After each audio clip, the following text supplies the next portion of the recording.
Ya. Parece que hay problemas en la red. Ojalá que no se me saque más. Bueno, entonces ya comenzamos a grabar. Gracias por el avisarme que no había comenzado a grabar. Pero aquí me están solicitando la entrada otras personas.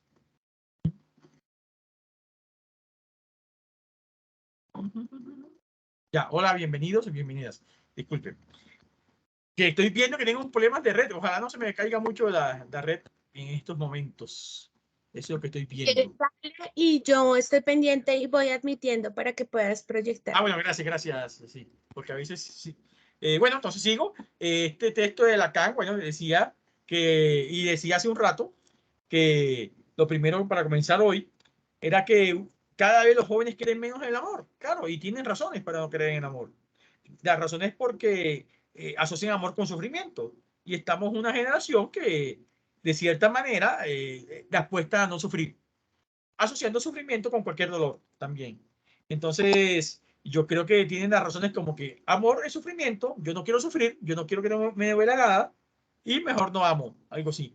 Pero hay un problema, ya Freud lo planteaba hace mucho tiempo. Incluso hay memes por ahí en las redes sociales. Si la famosa frase de Freud, si amo, sufro, y si no amo, también sufro. Entonces yo creo que es mejor apostarle no al sufrimiento, sino al amor, aunque eso podría implicar, hay una posibilidad de sufrimiento, pero esa es la apuesta del amor. ¿Cómo hacer un amor para no sufrido? Esa es una apuesta, puede ser que uno sufra, pero es una apuesta. Y lo segundo, que ya vemos que de entrada ya Lacan está planteando acá, que el capitalismo iba de cierta manera como que ir acabando o socavando poco a poco el amor. Y ya tenemos las consecuencias después de casi más de 40 años de ese capitalismo neoliberal en Colombia y en otras partes del mundo. Ya vemos toda una generación que parece que, y no solamente dicen no queremos amar o no amamos, sino no queremos amar, algo así. Estamos dispuestos a no amar y pueden hasta construir una vida sin amor, algo muy complicado también que se plantea ese lugar subjetivo de estos jóvenes hoy en día. Bueno, entonces, sigamos. Bueno, aquí aparece, déjenme aquí cuadrar esto que bien. Bueno, ya les había anunciado de la semana pasada que aparece el texto de Joan Collet, El sexo y la eutanasia de la razón. Joan Collet es una filósofa que vive en Estados Unidos, muy cercana al psicoanálisis lacaniano. Son de estos filósofos como el Lavoisier, la misma Teresa Sumpan-Sid, todos estos filósofos, el mismo Alain Badiou, que lo vimos la semana pasada, y ahora Joan Collet, que no son psicoanalistas, no hacen una práctica clínica lacaniana, pero utilizan el psicoanálisis para plantear las cosas. Y Joan Collet es una de ellas. Y llama la atención que estos filósofos y estas filósofas renombradas, reconocidas en muchos lugares del mundo, utilizan el psicoanálisis, a pesar que no hacen una práctica psicoanalítica. Ellos lo que hacen es usar la teoría psicoanalítica lacaniana para plantearse cuestiones como la sexualidad, el amor y otras cosas más. En este caso, en este libro, Joan Collet plantea, precisamente se llama El sexo y la tolerancia de la razón, ensayo sobre el amor y la diferencia. Y de cierta manera también vimos eso la semana pasada con Bourdieu. La política, o más bien el amor para Bourdieu, es de la diferencia o el reconocimiento de la diferencia. Y Joan Collet sigue en esa misma línea también, planteando el amor como un reconocimiento de la diferencia. ¿La diferencia cuál es? La diferencia radical que plantea Lacan con la sexualidad, donde dos sujetos nunca se pueden encontrar. Entonces, por ahí donde ellos también están planteando esto, desde la filosofía. Y bueno, y aquí comienza con una frase, retomando a Freud en su famoso texto Psicología de las Masas y Análisis del Yo, un texto de 1921, si no estoy mal, donde Freud plantea, o 1920, no me acuerdo bien, no, 1921, donde Freud plantea un análisis sobre las masas artificiales, entre esas las dos masas más grandes o más reconocidas, que es la iglesia y el ejército. Y ella va a comentar esto. Dice, la oposición establecida por Freud en psicología de las masas entre los grupos artificiales y el amor. Los grupos artificiales son precisamente el ejército y la iglesia. entre la sobreestimación que acontece en el amor y la experiencia hipnótica de la fascinación colectiva que propician los grupos. He afirmado que los miembros de un grupo, al identificarse con ideales yo o una idea fragmentaria que lo aliena de su felicidad, renuncian a su libertad y quedan encadenados al amor y la ilusión que le implica. Al hacerlo, quedan alineados de su felicidad o solo son felices en su infelicidad. Voy a aclarar algo, un poquito esta frase. Durante mucho tiempo, los psicoanalistas, incluso los psicoanalistas lacanianos, han desconfiado de los grupos o de los colectivos o las masas. Yo creo que hay una confusión entre los conceptos desde este texto de Freud. Para Freud, toda masa artificial o grupos artificiales, como plantea acá, está agrupada o se conforma por una identificación a ideal del amo o un líder. Entonces, lo que Freud planteaba que tanto en la iglesia como el ejército y como otras masas artificiales se alinean alrededor de un ideal que es representado por un personaje o cualquier persona que se coloque en ese lugar. Entonces, algunos han planteado que por eso que algunos de los psicoanalistas no creen en los grupos o en los colectivos. Yo creo que hay que aclarar que no es lo mismo una masa que un colectivo. Yo creo que aquí hay una confusión conceptual. No todo colectivo es una masa y no todo colectivo está agrupado alrededor de un ideal, de un líder y que se agrupen alrededor de una ilusión, más o menos algo así. La ilusión que implica, dice él. Es como si, claro, porque lo que planteaba Freud en ese texto es que la gente se agrupa alrededor de una ilusión. Es decir, la ilusión del líder que les va a traer felicidad, les va a traer muchas cosas más. Y eso puede ser confundido con el amor o el enamoramiento. Yo creo que es lo que plantea Freud, es el enamoramiento. Un enamoramiento hacia el líder, o hacia el amo, y, enlazado a los ideales de esa masa. Y yo creo que hay que aclarar que no todo colectivo es una masa. Que esa lógica que planteaba Freud sucede en ciertas agrupaciones, pero no en todas las agrupaciones pues, debería existir eso. Sigo.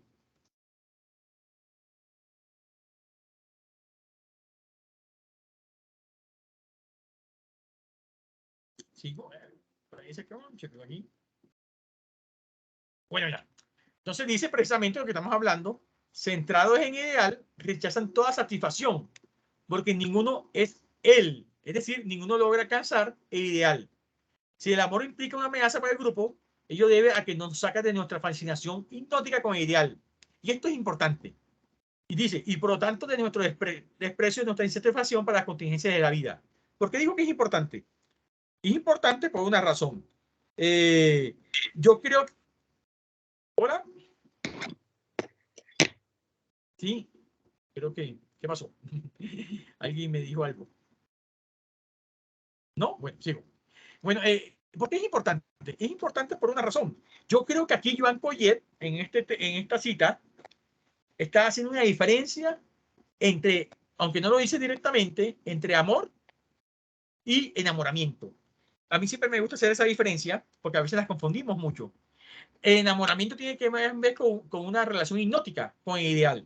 Es decir, cuando yo me enamoro de un ideal del otro o de los otros o de un grupo, aquí en el caso un grupo, una masa, bueno. Y yo creo que eso no es amor. El amor es precisamente lo que nos logra sacar de esa relación hipnótica, de esa fascinación hipnótica. Cuando se habla de amor, no se está hablando de enamoramiento. Cuando se habla de amor, no se está hablando de hipnosis o de una fascinación hipnótica, como dicen acá. Se está hablando de otra cosa. Entonces yo creo que aquí hay que también, de acuerdo a Freud, sí es verdad. Lo que existe en esas masas artificiales, como plantea Freud, es un enamoramiento hipnótico, una fascinación hipnótica hacia un ideal representado por el líder. Pero ahí no hay amor.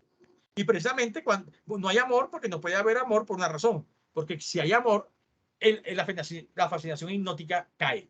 Y cae esa fascinación también por ese ideal. Entonces yo creo que esta frase, por eso la traje, es porque yo creo que nos hace la diferencia sobre una masa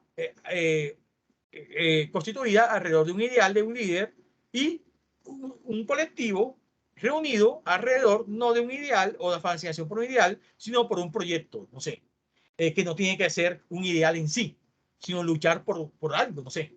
Y ya estoy comenzando como a diferenciar que no todos los colectivos tienen que estar reunidos alrededor de un ideal. Y esa desconfianza a todos los colectivos sí es una desconfianza que uno podría pensar desde el texto de Freud y que los psicoanalistas también han hecho durante mucho tiempo. Pero no todo colectivo es una masa artificial hipnótica. Bueno, sigo. Como en el amor, que muchos no creen, también en la política todos son iguales o el amor no existe. Y esto también se escucha mucho ahora en la campaña política y hasta uno, todo esto que está sucediendo últimamente da hasta para pensar eso. En un momento determinado yo te digo, yo estoy mamado ya de todas estas cosas que se dicen todos los días. Pero bueno, yo creo que hay que comenzar otra vez a repensar esto. Yo a veces creo que todas estas cosas que están sucediendo en estas campañas políticas es una estrategia para hacernos cansar de la política. Como también todo lo que pasa con los fracasos en el amor es una estrategia para que nos creamos en el amor, en la política, que son las únicas maneras de transformar cosas, o son de los pocos caminos que hay para transformar cosas.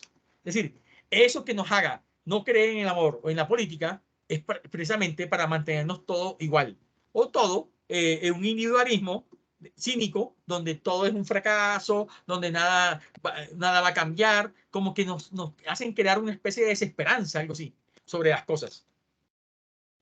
Entonces yo creo que es una estrategia precisamente para cansarnos. Y esa frase de todos son iguales, tanto en la política como en el amor, o todas las mujeres son iguales, todos los hombres son iguales, todas las relaciones son iguales, o todos los políticos son iguales, es más o menos la misma lógica. Cansarnos o no constituir un acto de transformación, un acto político o un acto de amor. Entonces cuando decimos esas frases, no somos políticos, no creemos en amor o no creemos en los políticos, es precisamente eso, como que crear una especie como que de una especie de una especie como de fracaso anticipado donde nada se puede hacer, todo va a ser igual. Entonces yo creo que hay que apostar tanto en lo político, en la política como en el amor, precisamente porque hay que apostar por una transformación, que son los dos caminos que pueden llevar a una transformación. Lo vimos en la sesión pasada con Budío. Pero bueno, sigo. Bueno, aquí aparece, está Jennifer por ahí. Hola, Jennifer. No sé si estás por ahí. Sí, acá estoy. Bueno, Jennifer, ¿tú conoces este texto, no? ¿Mm? Bueno, tengo que decirlo, este texto es un texto construido, bueno, aquí aparece mi autoría y alguien que se graduó de psicología hace un tiempo, pero este texto, no, yo tengo la versión en español acá, ese texto se publicó en inglés, gracias a Jennifer. Jennifer, la que está aquí presente, fue la que hizo la traducción en inglés. Gracias, Jennifer, por esa traducción. Que Jennifer es la que aquí habla inglés como su idioma ahora cotidiano. Entonces hicimos la traducción de este texto. Bueno, aquí está Jennifer, ese texto, tú lo conoces también, muy bien. Y precisamente este texto que planteo, no, Jennifer, ¿lo puedes traducir? Sí, no sé si puedas. Sí, pero está muy pequeño. No alcanzo a ver la foto. Déjame agrandarla, ese texto. Ahí está. No sé si lo puedo ver un poco más.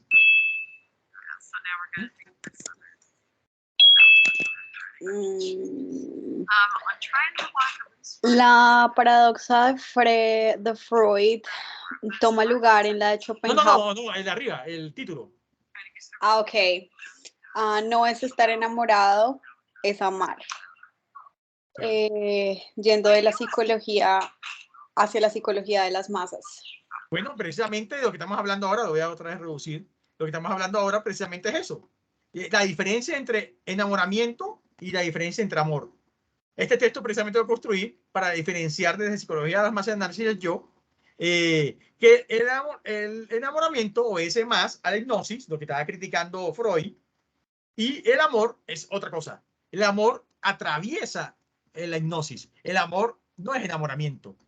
Y que el enamoramiento obedece más a idealización o a sostener una fascinación hipnótica hacia el ideal. Ya lo habíamos también planteado.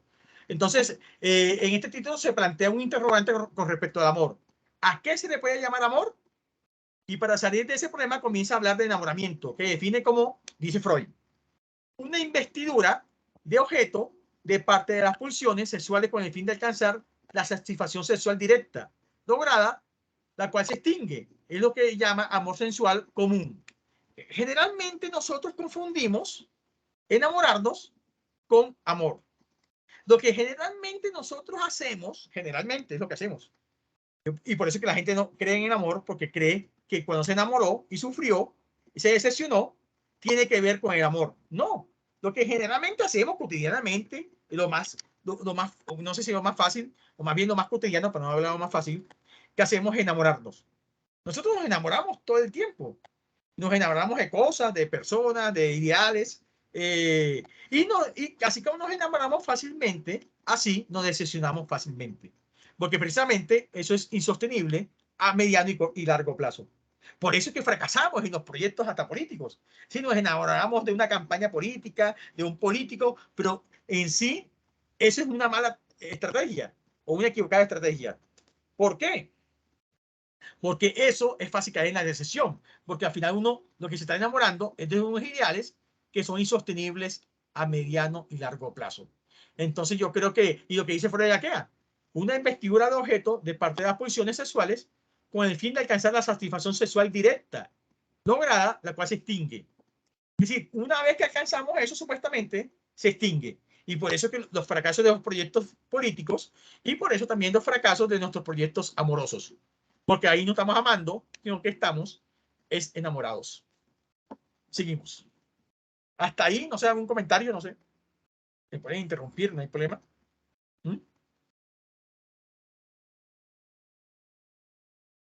No, bueno, sigo. Entonces sigo acá. Dice, en el enamoramiento, según Freud, se presenta una sobreestimación sexual. Hay una excepción de la crítica del objeto. Por tanto, sobreviene la idealización que en el texto se pone de la siguiente manera, dice Freud. El objeto es tratado como el yo propio. Y por tanto, en el enamoramiento afluye el objeto una medida mayor del libido narcisista. Y aún en muchas formas de la elección amorosa, salta a la vista que el objeto sirve para sustituir un ideal del yo propio, no alcanzado.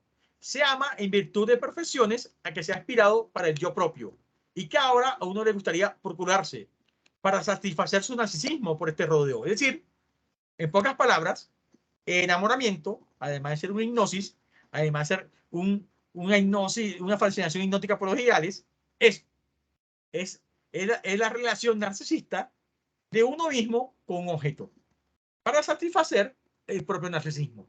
Al final, uno ama al líder, a ese ideal, es porque en cierta manera uno se ama a sí mismo de una forma narcisista. Si el líder se convierte en una especie una especie como de Mesías, una especie de Salvador, una especie como de expresidente eterno, es porque uno también ama las características que uno debe depositar a ese otro que uno quisiera ver en sí mismo. No sé si ahí me hago entender un poco o me detengo ahí. ¿No? ¿Todo está claro ahí? Sí, no, por favor, explícanos eso que es bien interesante de acuerdo a nuestro contexto. Y también no sé si está de pronto un poco viciado por alguna perspectiva. ¿Cómo así viciado? No entendí. Sí, de pronto tu posición política lleva a generar un juicio moral frente a lo que estás diciendo. ¿Por qué lo dices? ¿Verdad? No sé, porque si se está reconociendo a un presidente eterno, que en Colombia sabemos quién es, de pronto exista ahí una cierta tendencia. Es a lo que yo quiero Sí, decir. sí. Lo que pasó con Álvaro Uribe Vélez no es ninguna. Lo que pasó, y es más, me hiciste acordar que yo hace 11 años escribí un texto sobre Álvaro Uribe Vélez. Todavía no estaba toda esta cuestión de la política. Cuando Álvaro Uribe Vélez era el dominador de toda la política en Colombia hace 11 años, estaba recién salido de su segundo mandato. Todavía las cosas con Santos estaban más o menos, pero no estaban tan mal. Todavía no se habían separado del todo. Así que cuando tenían la mayoría en el Congreso, todas esas cosas que pasaron todavía en 2011, yo hice un artículo sobre la política de seguridad democrática de Álvaro Uribe Vélez de psicoanálisis. A mí ya me llama la atención por qué la gente lo amaba tanto. todavía no había salido a la luz todas estas cosas que han salido en los últimos 10, 11 años, 10, 11, 12 años ya.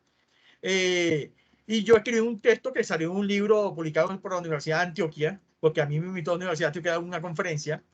Yo no había, una anécdota de esa charla, yo fui a la Universidad de Antioquia invitado por ellos en Medellín y yo hice algo a propósito. Yo puse un título, pero tenía como un subtítulo Análisis psicoanalítico de Álvaro Uribe Vélez, de la política de seguridad de Álvaro Uribe Vélez. Yo me acuerdo que cuando yo leí ese trabajo, nadie me preguntó nada. Un silencio absoluto en Medellín, Universidad de Antioquia. Y nadie me dijo si estaba malo, bueno, regular, nada. Es como me estaban diciendo, sálgase. Es decir, deje de seguir hablando sobre eso. De esas cosas no se puede hablar. Sobre todo ahí en Medellín, en esa época. Tan es así que mi artículo salió de último en ese libro. Y cosas que uno llama la atención, muchas casualidades, casi no salen. Lo ubicaron de último, así como que donde nadie lo pueda leer. ¿Y qué decía ahí? A mí siempre me llamó la atención por qué la gente admiraba en ese momento tanto. En ese momento tenía el presidente como 80 y pico % de popularidad en Colombia. Hoy tiene solamente como el 30 y algo, es decir, ya estamos en otra época. Y lo admiraban tanto, tanto que era una especie de amor, de encantamiento. No por nada, en esa época comenzaron a salir los primeros libros del famoso embrujo totalitario. Ya, algunos ya estaban planteando que había una especie de embrujo y yo lo traduzco como enamoramiento. Un enamoramiento frente a eso. Y para ser honestos y para tratar de ser un poco más ecuánimes, la gran preocupación mía a veces sobre la otra candidatura que sí tengo mis cercanías, es que se convierta también en eso. Ojalá que no. No podemos repetir la misma historia. Pero ya sabemos que lo que pensamos en el psicoanálisis, que se pueden repetir las mismas historias. Ese es el problema. Ojalá no se repita la misma historia. Ojalá se elija un presidente desde una perspectiva política que no sea para enamorarse de él, que no sea para enamorarse de unos ideales. Es decir, la idea es que hagamos una política donde se prescinde incluso del objeto en sí. Él puede venir, salir, puede venir otro, porque lo que trata de sostener un proyecto, no unos personajes, porque nos enamoramos son de esos personajes. Es decir, como si fuera el único personaje y después no hubiese más. Es así que en el uribismo no han podido encontrar uno. Miren, que todos los problemas que tienen ellos es que vino Santos y supuestamente lo traicionó. Después vino Duque y parece que no da la talla. Y cualquiera que coloquen ahí no puede dar la talla porque no puede sostener ese ideal. Porque están enamorados Sí, algunos. perdóname, yo comento un par de cositas. Recuerdo que hace algún tiempo en otro encuentro que te habías organizado, hablábamos en algún momento de ¿cómo es? El combate que hay para la institución del sentido común. No me acuerdo cómo era el término. Sí, como una pugna constante por establecer el sentido común. Y pues ahí se van Es el estableciendo granchis, la lucha sí, de cultural. granchis. Exactamente. Sí. Y ahí se van estableciendo unos significantes que a propósito de Gauget, me pareció bien interesante el debate que se tiene frente al significante fallido, donde pues se introduce lo de la pulsión, pues no sé, es lo que alimenta al objeto, ¿sí? Y de paso, pues también la ilusión y la desilusión que van llenando todo este proceso de significados. Creo que este combate que se vivía a día de los significantes que se fortalecen con la publicidad está lleno de eso. Es como minar todo el sentido común desde los lugares públicos, desde el discurso público. A mí me preocupa que la otra campaña, la campaña que va liderando hoy, para no hablar de personajes, a mí me preocupa algo.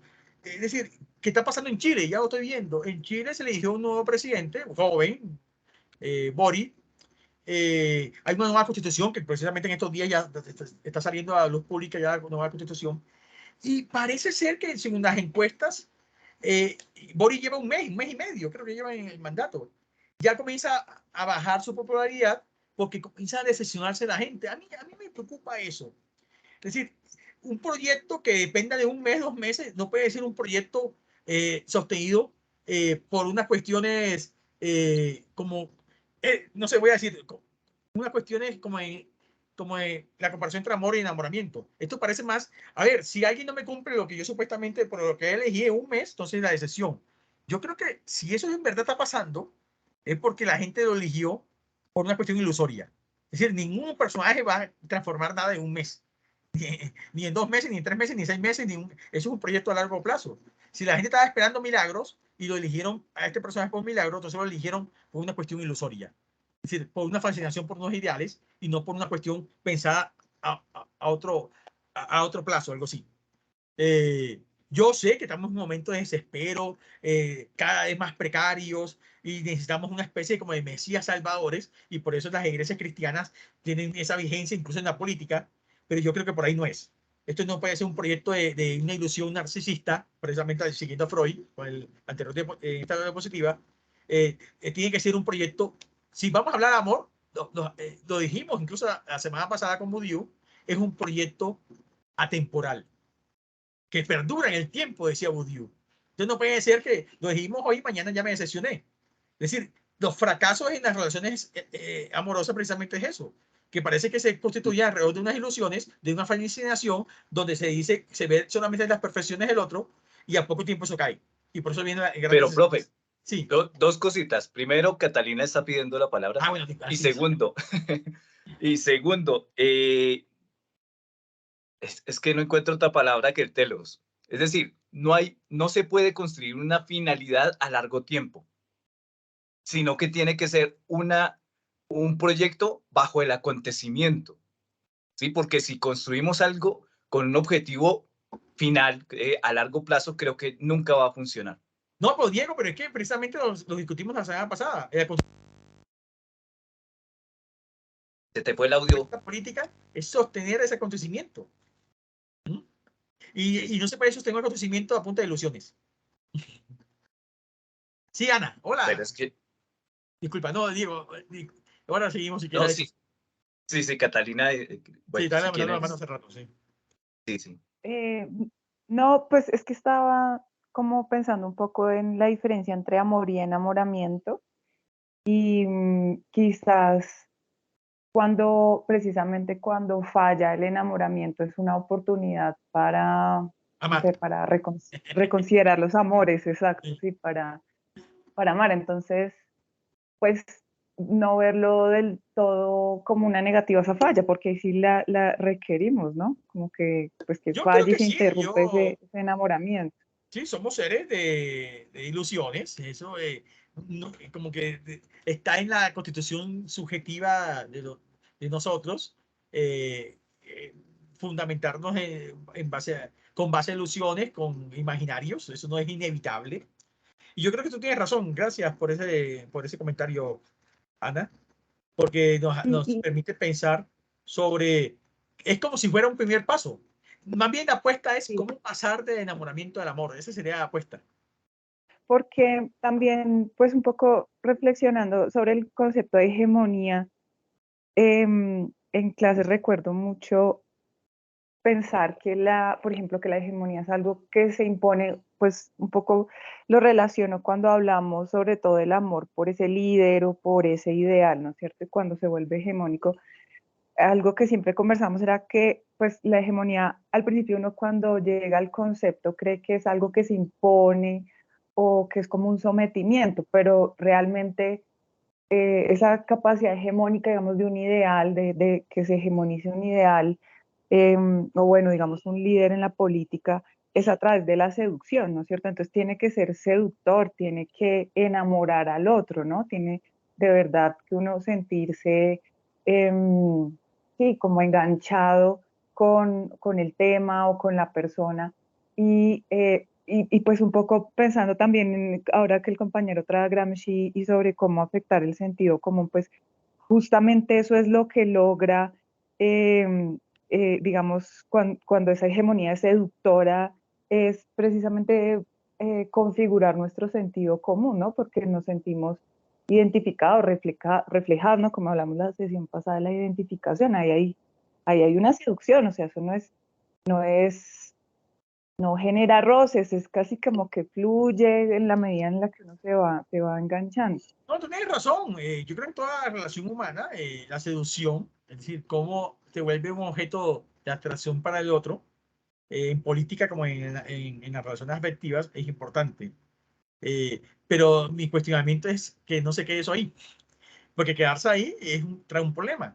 Sí, y me hiciste acordar en una clase hace poco, le decía a un estudiante que estaba hablando precisamente de esto, del objeto del deseo y la seducción, cómo se vuelve un objeto de seducción. Y me decía el estudiante, pero a mí no me interesa enamorar a nadie.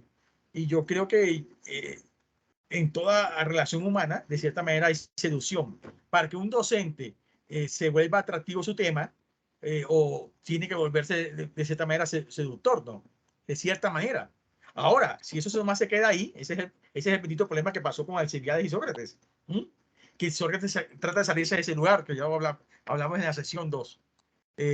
Pero tiene que haber en primer momento algo de la seducción para que se vuelva atractivo. Hoy la seducción no es como plantean estos coaches que tienes que vestirte de tal manera, decir tal manera. La seducción es un juego imaginario y simbólico donde a veces hasta uno no sabe qué es lo que seduce en sí. Pero bueno, están las famosas películas que ya las vimos, donde hay gente que es la maestra de la seducción. La famosa película que trabaja ¿cómo se llama? Will Smith, el famoso Will Smith. No me acuerdo cómo se llama. No me acuerdo. Sí, lo que enseña, creo que muestra la película más o menos, es que él supuestamente sabe cómo seducir a una mujer y él tiene todas las estrategias, es un tipo exitoso en eso y vende sus servicios. Y al final lo que aparece es que todo lo que hizo que un hombre conquistara a una mujer fue todo lo contrario de lo que planteó, algo así.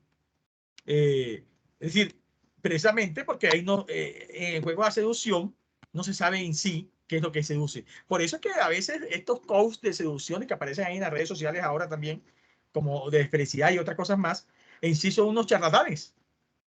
Porque en sí no se sabe qué es lo que va a traer al otro en sí. Hay unas cuestiones que uno puede ponerse de acuerdo, pero no para todo funciona así. Que eso es lo importante también del psicoanálisis. Pero bueno, sigamos. Sigamos. A ver, todavía tengo un rato más, unos 20 minutos más. Bueno, sigamos con esto. Con este texto que yo. Entonces ahí yo planteo. El amor no es un asunto de armonía ni de tranquilidad. Siguiendo la vida de autores como Gillet, ya hemos visto Bourdieu, como vimos la semana pasada, o Lacan, el amor es imperfecto. Es la leche con lactosa, el café con cafeína, la cerveza con alcohol, que si no se sabe tomar puede hacer morir, pero también desde un saber hacer vivir. Ese es el asunto. Que a veces yo creo que estos jóvenes, lo que planteé ahorita como ejemplo, que dicen que no creen en el amor, es porque quisieran amar, pero sin el riesgo de amar. Más o menos algo así. Quisiera que todo fuera una especie de armonía. Y si uno se da cuenta, casi los cursos que nos venden sobre amor prácticamente nos hablan de una armonía. El complemento con el otro, parece que el amor fuera unas prácticas orientales de esta donde todos están más o menos en complementariedad, una especie de nirvana ahí universal. Y yo creo que eso no es el amor. El amor trae sus riesgos, como la cerveza con alcohol. El peligro de tomar cerveza, la cerveza tradicional, que a veces uno dice cerveza con alcohol como si la cerveza sin alcohol fuera cerveza, pero bueno, uno tenía que aclarar esto, hemos llegado al colmo de hacer cerveza sin alcohol. Pero bueno, la cerveza con alcohol, el riesgo es que te emborraches. Es decir, ahí lo que tú tienes que saber es manejar hasta qué punto puedes tomar cerveza. Bueno, no emborracharse. O el famoso café con cafeína. Es decir, la gracia del café es que tenga cafeína, porque causa unos efectos. Ahora, si no sabes manejar el nivel de cafeína en tu cuerpo, te puede traer consecuencias también. Y así sucesivamente. Yo creo que aquí lo importante es no es quitarle al amor. Es cómo apostar por un amor, aunque traiga sus riesgos. Como decíamos también la vez pasada, el amor tiene sus riesgos. No es un asunto de armonía ni tranquilidad. El amor no tiene que ver con eso. Es otra cosa. Sigo. El amor en el capitalismo actual cree que no hay que comprometerse.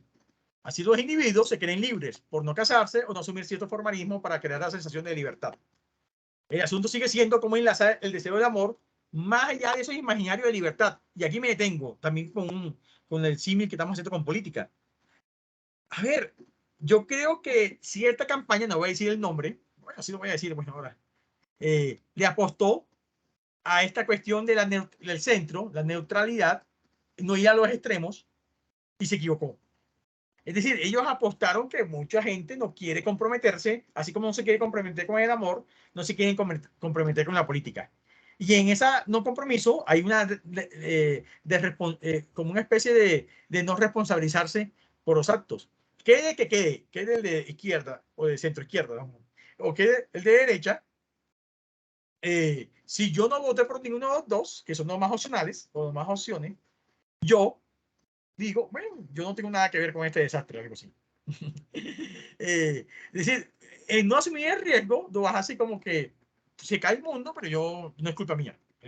Eso fue los demás que le apostaron por eso. Lo mismo que el amor. Si no me comprometo, entonces no amo y no sufro. ¿Sí? Estoy en una especie así como de cinismo distante, plantean algunos.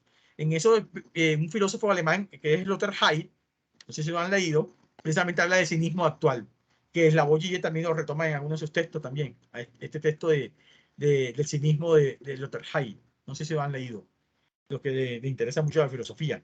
Sí. Entonces, esto Sí, como sí, entonces sí, tiene su famoso crítica a la razón cínica, creo que más o menos se llama el texto de él. Tiene un texto sobre masas impresionante, hermosísimo. No, el tipo es muy brillante. Ese es otro que tampoco se lee mucho en Colombia, de estas cosas raras que pasan en Colombia. Ese es otro filósofo que no les gusta a los filósofos colombianos. Y en Europa es uno de los filósofos más reconocidos del mundo. Bueno, en Europa y en ciertas partes del mundo. Pero bueno, de estas cosas que pasan acá en nuestra parroquia. Entonces, yo creo que eso hay que replanteárselo. Y yo creo que esa campaña política le apostó a eso y se equivocaron. Parece que no era el momento de esas neutralidades, porque ya lo hemos vivido. Es más, durante mucho tiempo la población colombiana se identificó a esa famosa neutralidad y no extremista. Y en Colombia pareciera que había una identificación con un centro imaginario donde nada me tocaba, porque la realidad es tan cruel, tan avasallante, que era mejor tomar distancia cínica frente a eso. Y esa fue una de las razones por qué en Colombia durante mucho tiempo hubo masacres, atentados, desplazamientos, muchas cosas más, y parece que aquí no pasará nada, porque era tan fuerte eso que mejor tomó una distancia cínica para que no afectara mucho. Y yo creo que le apostaron a eso, pero no era el momento para apostarle a eso. Eso hace 4 años, 8 años, pero ya la gente no quiere, mucha gente no quiere ubicarse más en ese lugar, porque ya vimos que a pesar que tú te distancies, lo real te afecta, tarde o temprano. Y ya mucha gente está afectada, a pesar que tomamos distancia cínica frente a eso durante mucho tiempo. Entonces, yo creo que eso hay que también pensar un poco cuando el famoso café descafeinado o la leche sin lactosa y como el amor sin amor, más o menos algo así. Y creemos que eso nos protege del dolor o del sufrimiento. ¿Sigo? El amor en el capitalismo actual, cree que no hay que comprometerse. Bueno, que le da la sensación de libertad, creo que queda ahí. Y el asunto sigue siendo cómo enlazar el deseo al amor, más allá de esos imaginarios de libertad. En esas prácticas, lo que se puede mostrar es una pseudo libertad que ofrece el capitalismo. Ser libre siendo esclavo. Ya que igual que en las prácticas formales, como el matrimonio, acá se puede hacer más vedada la renuncia a la senda del deseo por una ilusión de libertad. Eso es lo que planteo yo en ese texto. Es decir, creyendo que por no casarnos vamos a ser más libres. Entonces establecer una serie de relaciones efímeras, creyendo que eso nos va a hacer más libres. Y a veces lo que uno escucha en la misma clínica es que la gente con ese tipo de relaciones vive peor que alguien casado o algo así. Porque parece que tiene que sostener una especie de relaciones de libertad, pero termina encadenados a esa libertad imaginaria, algo así. Pero bueno, sigo. Hay algo del amor que, a pesar que se repite unas marcas que tiene que ver con la historia de cada sujeto, pero hay algo ahí que se escapa y que no está directamente subordinado al otro. Por eso Lacan incluso decía que el amor es signo, es cándido como tal, de que se cambia de razón. Y por ello, el poeta se dirige a esa razón. Se cambia de razón, es decir, de discurso. Es decir, el amor transforma. Y eso yo creo también es el miedo frente a amar. El amor transforma. El amor no es, por eso no es quietud, no es tranquilidad. Y toda transformación trae cierta molestia. Es decir, te saca de un lugar para colocarte a otro. Eso no es cómodo muchas veces. Es incómodo, yo creo que es la palabra. El amor incomoda. Pero esa incomodidad precisamente es para ubicarse en otro lugar. Bueno, sigo. Este amor propuesto acá va en la línea de atravesar el fantasma, pasar del síntoma en la psicología de las masas freudiano al síntoma de la última enseñanza lacaniana. A pasar de ese punto que algo que permite a lo simbólico, lo imaginario y lo real mantenerse juntos. Es decir, en el nudo Borromeo lacaniano. La apuesta es lograr el encadenamiento sintomático, un saber hacer con el síntoma. Lograr reconocer en ese síntoma el único soporte de ser. Eso que nos permite vivir.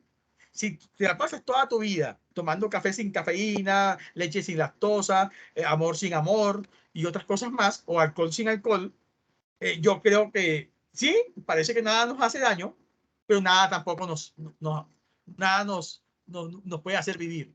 Como una vida light. La vida light de pronto es una vida sin vida, más o menos algo así. Uno podía pensarlo. El amor, desde el no todo femenino, es lo que en la actualidad podía hacer obstáculo al individualismo de masa.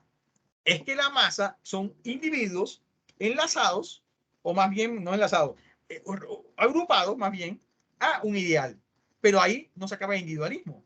El individualismo como se exacerba en una masa, no que desaparezca del todo. El amor bordea la brecha de lo real. Eso también es algo que yo planteo en otro texto. Y crea nuevas posibilidades de las negaciones lacanianas. La mujer no existe, la relación sexual no existe y no hay otro del otro. El amor media entre el goce y la dialéctica. La dialéctica del deseo. Y puede hacer frente al encuentro no real. El amor supre a la relación sexual, que no existe. Pero este amor no es un amor, es un amor en femenino. Es decir, un amor no todo. En femenino, la traducción sería un amor no todo. No un amor total, un amor no todo. Entonces la apuesta, y me voy a adelantar ya, en la política sería una política no todo. Es decir, una política no totalitaria. De eso se trata la apuesta de una política del amor. Bueno, que del lado de la mujer, dice Lacan, pero marquen ese la con la barra oblicua, con que decirnos lo que debe tratarse del lado de la mujer, la famosa frase la mujer no existe, está en juego otra cosa. Y no es el objeto A, en lo que viene a suplir esa relación sexual que no es. Trato de interpretar esa frase. Lo que Lacan coloca no es la mujer no existe, no es mujer no existe, es el la. La mujer no existe, es el la lo que tacha Lacan, no es la mujer. Entonces lo que quiere decir Lacan es que no hay una totalidad en el lado femenino, no hay una totalidad. Eso permite, en esa no totalidad, permite que muchas cosas puedan ser incluidas ahí, en una cadena discursiva donde ningún significante puede adueñarse de todo el significado. Y aquí creo que Catalina habló un poco de eso. Eso es lo que trata de plantear la Clau con su teoría del significante vacío. Una política del no todo, más o menos algo así. Y por eso es que se puede hacer una equivalencia de demandas a través de los sujetos. Porque toda demanda puede ser articulada en ese significante vacío, sin totalizarlo. Contrario a la supervivencia del amor, el enamoramiento en las masas coloca al líder carismático como aquel que puede lograr la armonía social. Pero como esta nunca se puede lograr, se constituye como en el amor cortés, una manera muy refinada de suplir la ausencia de relación sexual, fingiendo que somos nosotros los que la obstaculizamos, dice Lacan. Es decir, a veces colocamos un obstáculo. Por ejemplo, ¿qué pasó en la política de seguridad democrática de Rodríguez Vélez? Por poner un ejemplo nuestro. Se colocó a las FARC como enemigo interno que impedía la armonía social. Supuestamente se vendió la idea que si la FARC se acababa, este iba a ser el paraíso eterno, algo así. Y claro, la gente le apostó a la culpa de todo, la FARC. La pobreza, la FARC. La violencia, la FARC. El desempleo, la FARC. La economía, la FARC. Todo era la FARC. Claro, porque ellos creo que querían mostrar que había un enemigo interno que había que ser borrado. Una vez que se acabara ese enemigo, todo iba a ser una especie de paraíso. Y lo que nos pedía autocralizarnos era la FARC. El asunto que plantea el psicoanálisis no es la FARC, no es nada. Al final hay un obstáculo. Y en vez de estar inventándonos objetos como excusa para colocarlo en ese lugar de obstáculo, lo que tenemos que reconocer es que hay un obstáculo que no podemos franquear y tenemos que hacer algo con ese obstáculo, que no sea creer que llevándolo a un objeto externo, podemos, acabándolo, vamos a vivir felices, algo así, o armoniosos. Como en el amor.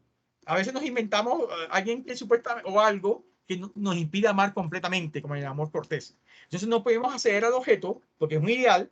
Entonces creemos que como estamos lejos, como somos de familias diferentes, clases sociales diferentes, no podemos amarnos, que son las famosas novelas, que siempre plantean eso. Entonces, si una vez que ese obstáculo se acabe, vamos a ser felices, algo así. Porque lo que nos plantea es que el mismo encuentro en sí es un obstáculo. Entonces, lo que hay que amar no es que vamos a ser felices completamente. Hay que amar el mismo obstáculo y no acabarlo, eliminarlo, algo así. No sé si con eso más o menos me explico o no. No, sí, más o menos. Hay un texto de Humberto Eco que se llama, creo que, La construcción del enemigo, y lo importante que es en toda esta discursiva pública, la construcción de ese enemigo a vencer. Sí, que es el obstáculo básicamente de nuestro placer.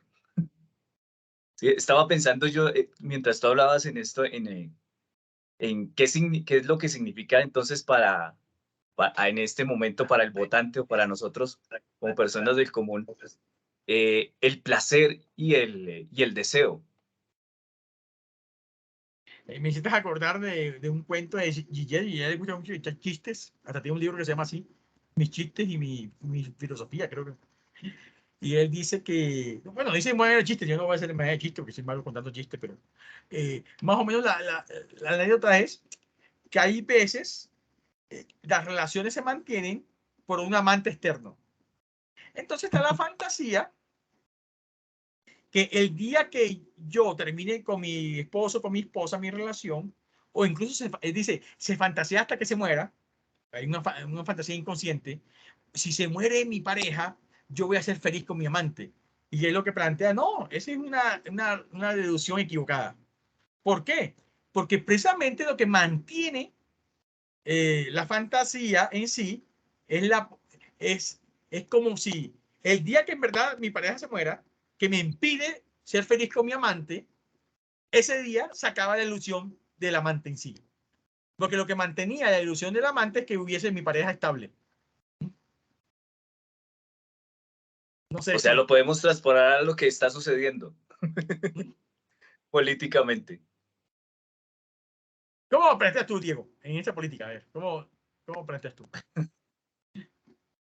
Es como si pretendiéramos que el amante se convierta en el enemigo, no sé. No, simplemente se me ocurrió. Más o menos. Es decir, y fantaseamos el día que mi pareja se muera, voy a ser feliz. Y él dice, no. El día que su pareja se muera, se cae toda la ilusión del amante. Algo así. Porque lo que mantenía viva todo, incluso, era tu pareja estable. La ilusión del amante. El obstáculo es lo que mantenía vivo todo. El día que se cae el obstáculo, todo se cae. Porque te vas a tener que encontrar con lo real, que en sí no era lo que te impedía ser feliz, no era tu pareja o como obstáculo. Lo que te impide ser feliz es que hay una imposibilidad de ser feliz. Luis, sí, Luis y Ana. Luis que había levantado la mano hace rato. Sí, profe, quería comentar, o más bien como agregarle a lo que usted decía con respecto a la coyuntura política de ahorita. ¿Sí me escuchas? Sí, estamos escuchando. Digamos, antes del coco, por decir, antes del coco de, digamos, de las FARC, estuvo el coco de Pablo Escobar. Antes de Pablo Escobar estuvo el coco de los liberales. Antes del coco de los liberales estuvo el coco de los apóstatas. Siempre ha sido una figura política que se ha usado, pero eso ha sido, mejor dicho, casi inmemorial. Ya ha funcionado. Sí. Ha funcionado. Ha funcionado, claro, profe, claro. Y ahora es el castrochavismo y después, bueno, cualquier cosa que se invente. Que hace poco un senador apoyando dijo que era una huevonada, dijo él en pleno Congreso. Sí, es una huevonada, pero lo que se le olvida es que esas huevonadas funcionan. Precisamente porque son huevonadas. Funcionan. Y funcionan muy bien.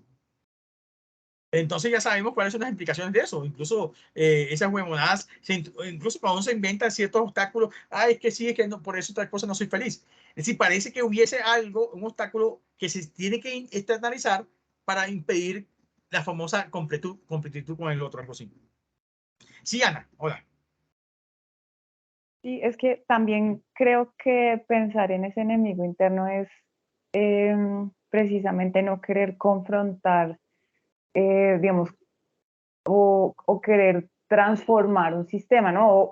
Como lo plantea en el psicoanálisis, atravesar el fantasma, porque, o sea, uno lo ve mucho también, por ejemplo, trabajando con comunidades, está muy, por ejemplo, la corrupción, ¿no es cierto? Es un enemigo interno hoy, ¿no? Entonces el problema es que las instituciones no funcionan, ¿no es cierto? Pero es porque hay gente que es corrupta y que tiene intereses individuales por encima de los otros, ¿no? Pero lo que como que pareciera que el paso que no queremos dar es ver precisamente cómo esa estructura se basa en esas prácticas corruptas, ¿no es cierto? Es realmente lo que sostiene al sistema. Entonces es más fácil decir, no, el problema es la corrupción y cuando se soluciona la corrupción todo va a funcionar normalmente. Hay un candidato que es simpático, a mí hasta me hace reír. Es más de los candidatos que más me hace reír es ese, porque es simpático y todo, dice cosas ahí. Y ya saben cuál es, ¿no? Que habla de la corrupción todo el tiempo. No, y hasta simpático es, a mí me parece hasta agradable. Pero, claro, sabía que por ahí podía lograr algo y parece que lo está logrando, porque miren que va de tercero en las encuestas, ganándole incluso al Fajardo con todo un partido político, unos partidos políticos apoyándolo. Y Rodolfo está ahí dando pelea. No va a quedar, pero ahí va dando pelea. Es decir, con eso, claro, volver otra vez, toda esa corrupción, cuando uno le pregunta qué es la corrupción, parece un entramado medio raro. Sí, la corrupción existe, no es que no exista, pero es como si la corrupción se ubicara en el centro de todo y que impide ser felices o ser armonioso, la sociedad perfecta, algo así. Y la corrupción hace parte de la misma sociedad. Es más, si tú acabas con la corrupción, acabarías con las lógicas sociales en sí. Porque mira lo que se plantea ahí. Claro que hay que hacer algo con la corrupción, pero si hacemos algo con la corrupción, teníamos que transformar también las lógicas sociales que nos constituyen. Porque la corrupción no es un tumor que salió de la nada. La corrupción hace parte de nuestra cotidianidad, de nuestra realidad. Tendríamos que transformar nuestras propias realidades también. Sí, exacto. O sea, no es como un extraterrestre que llegó a la Tierra y de repente surgió la corrupción, ¿no? Eso hace parte de nuestra realidad y de nuestra realidad cotidiana, familiares, del barrio, todo está atravesado por ahí. Nosotros, algunos más, otros menos, pues somos corruptos en cierta manera, ¿no? Porque hace parte de nuestra realidad. Pues, o sea, la realidad es que las instituciones sociales tampoco fluyen tan fácilmente, o sea, como, ¿no es cierto?, armoniosamente, sino que hay conflictos dentro también de las instituciones.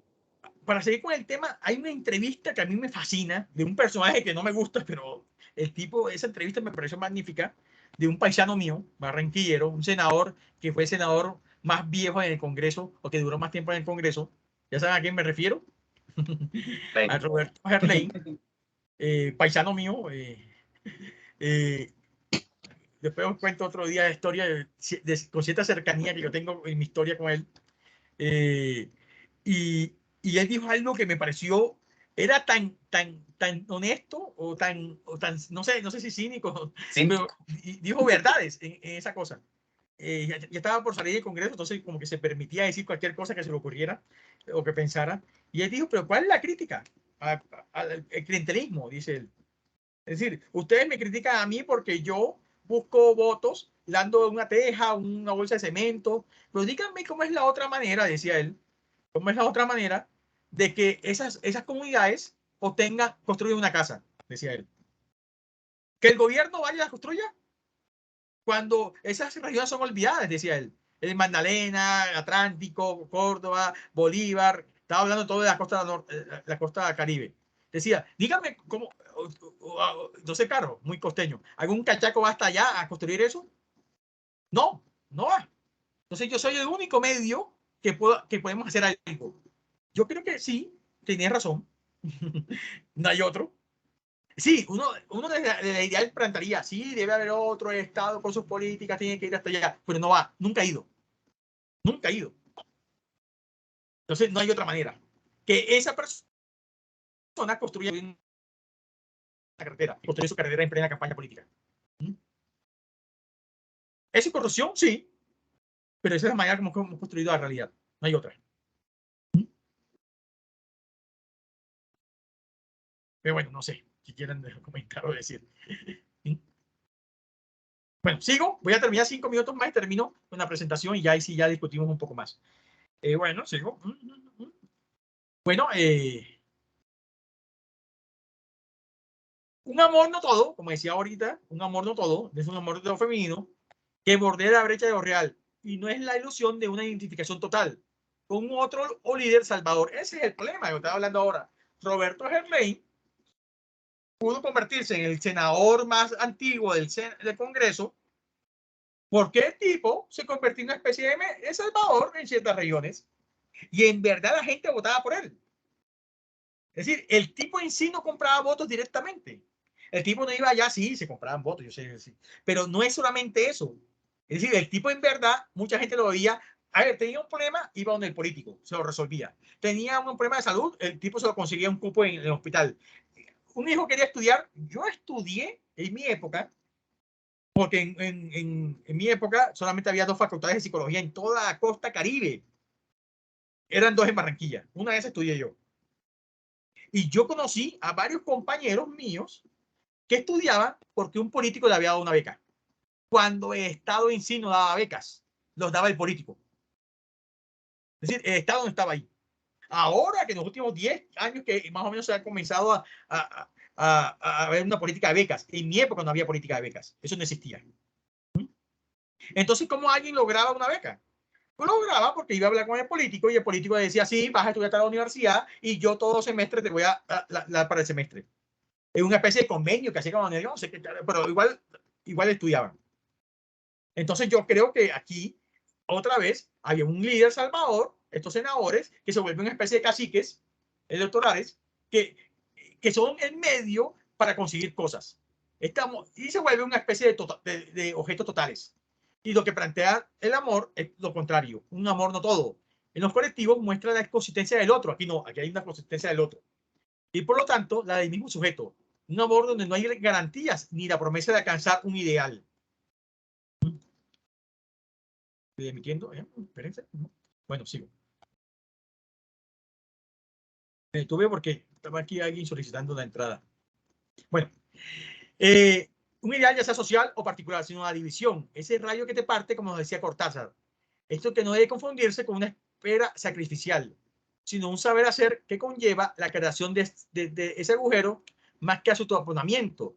Se crea desde ese no todo, para ir más allá de la psicología de las masas freudianas y así posibilitar otros lazos, otros colectivos. El problema es que nosotros, en nuestra cultura política, no podemos crear otros colectivos. Lo que hacemos es unas masas alrededor de unos líderes. Desafortunadamente, nuestro Estado colombiano, un Estado centralizado en Bogotá, ha sido incapaz de irse a estas regiones y hacer colectivos. Y están alrededor de un cacique que los salve en la salud, en la carretera, en lo que sea, en la educación. Y por eso que esto funciona. Y va a ser muy difícil quitarnos esas costumbres, tanto políticas como en la construcción de una realidad. Bueno, sigo. El amor es decir, un evento, un acontecimiento embutido, lo vimos la semana pasada.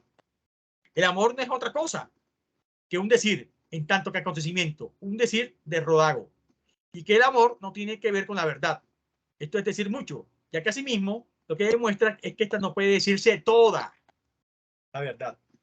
Es decir, la verdad es no toda, dice Lacan. Y sigo. Bueno, el amor es un sinsentido, dice en el seminario 24.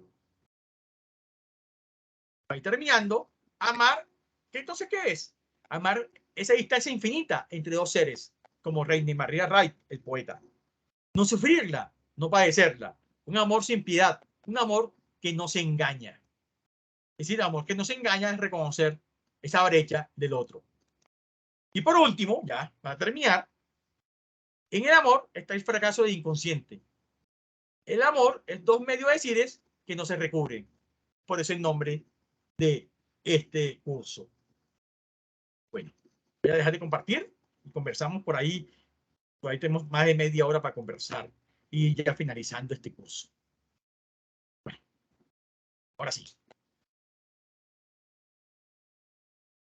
No sé qué quieran comentar o decir sobre esto. Pueden Yo no quería. Y ahora sí, acá, ¿cierto? Se pueden mostrar. Bueno, Luis Enrique, dale, yo ahorita voy. Sí, Luis Enrique. Sí, profe, es que con referencia a Roberto Gerlain, hablaríamos como del pragmatismo político, ¿no?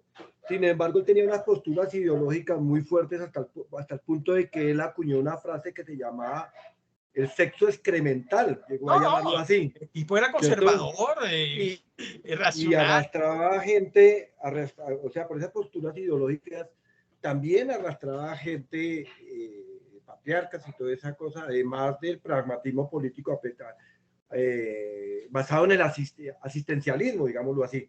Pero ¿no? ¿por qué, Luis?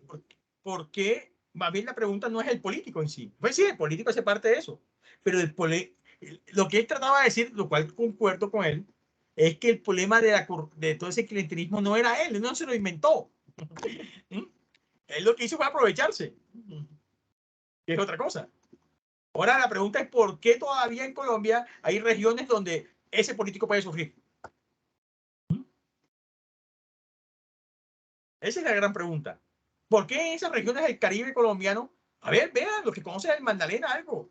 El nivel de pobreza a veces es obsceno, algo así. En ciertas regiones del Caribe, como en el Chocó también, bueno, en el sur, bueno, es obsceno. Y claro, ese es el caldo de cultivo para que alguien venga y que de cierta manera ofrezca ciertas cosas y que se convierta en un líder. Es fácil. Bueno, fácil no. Es factible, más bien. Sería la palabra. Sí, profe, Tino, que es un fenómeno como mundial, digamos, en Francia casi que gana Jean-Marie Le Pen, que es un ultra radical derechista, y ese fenómeno se da en todas partes del mundo, no está amarrado necesariamente a la pobreza, sino más ya bien está como amarrado por el miedo. Ahí comienza a aparecer también otras cosas como el miedo. A ver, ¿por qué Boris Johnson quedó como primer ministro en Inglaterra? Porque fue el que se inventó esa locura de separarse de la Unión Europea, el famoso Brexit. ¿Por qué Donald Trump ganó en Estados Unidos? Porque el ideal de la supremacía blanca lo eligió a Donald Trump. Es decir, una supremacía blanca empobrecida de cierta manera y que cree que los inmigrantes y todos han quitado el sueño americano. Es decir, funciona con base al puro enamoramiento, es decir, con base a una ilusión hipnótica ideal donde ese político les ofrece volver a una especie como de paraíso o encontrar un paraíso perdido o que alguien se los quitó. Algo así. Sí, Luis. Hola. Luis Alfredo. Profesor, ¿cómo está? Sí, Hola. estaba pensando, ¿qué tal? Estaba pensando, digamos, como los fenómenos del amor doméstico también, o sea, es como el detonante para que entonces repercutan en la escena política, ¿no?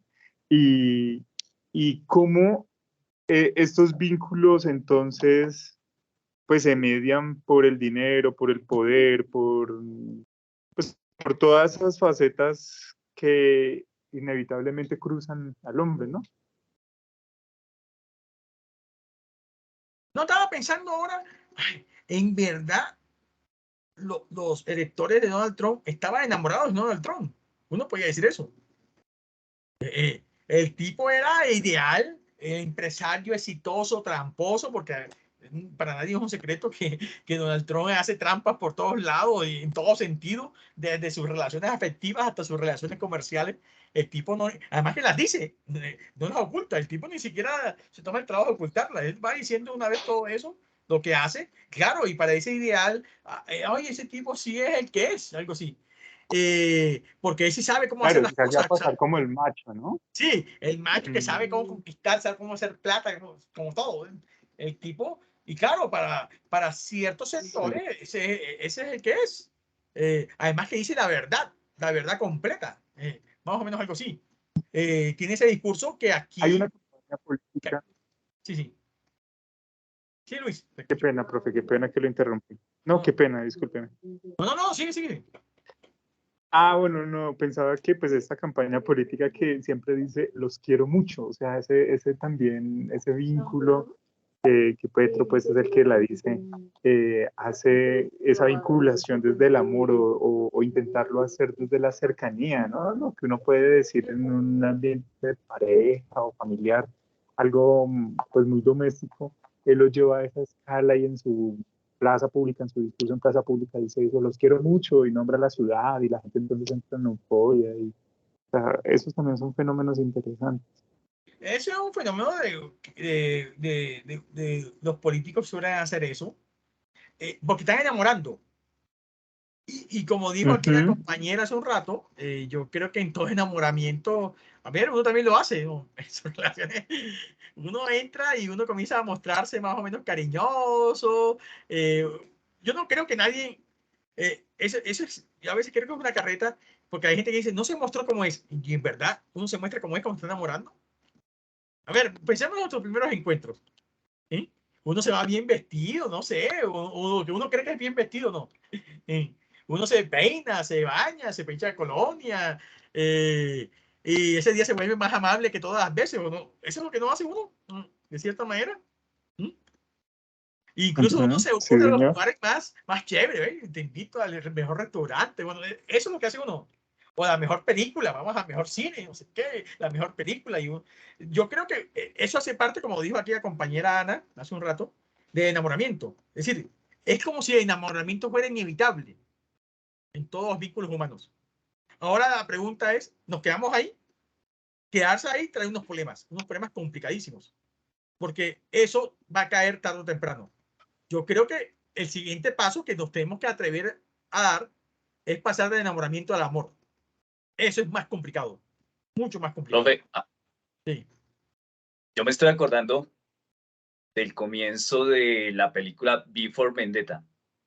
Y ella empieza diciendo, nos han enseñado a amar las ideas por encima de todas las cosas, pero pero nos enamoramos es de los hombres, porque en ellos está el tacto, el contacto, ¿sí? Aquello que podemos amar. ¿En qué momento caemos en las trampas de la ideología? Es lo que yo me estaba preguntando. Esa es la gran pregunta de autores como Gillet. A ver, ¿cómo hacemos para atravesar los fantasmas? Como dijo muy lacaniano eso. ¿Cómo hacemos? Eso es una apuesta.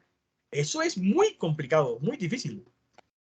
Incluso el mismo psicoanálisis en su práctica clínica se fundamenta en eso. Es decir, todo un tránsito durante un tiempo indeterminado, que puede durar hasta años, es fundamentalmente eso.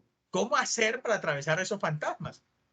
Que es, bueno, fue una primera propuesta de Lacan, Lacan la cambia, pero de eso se trata. Eso no es Sí, fácil.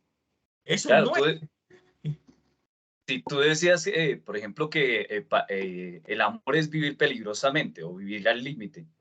Y esa es la misma consigna del liberalismo. Vivir peligrosamente. Pero Sé mira que, que sí, tienes razón, entiendo tu punto, pero pero mira que el pues no liberalismo, voy a dejarlo pasar. no, claro, Diego, pero mira que el liberalismo parece que hubiera matado al tigre y le tiene miedo al cuero. Después cuando dice eso, mira que las liberales, bueno, también, sí, pero vamos a prever. Entonces comienzan a pensar, a ver, es como si supieran que hay un riesgo al límite, pero no, vamos a ver cómo calculamos esto. Es como si ellos supieran que hay que vivir al riesgo, pero sin asumir el riesgo. Ese es el problema. Entonces, es como si yo sé que tengo que tengo que tomar leche, pero desde la tosada. Y hago la idea que estoy tomando leche. O con la cerveza.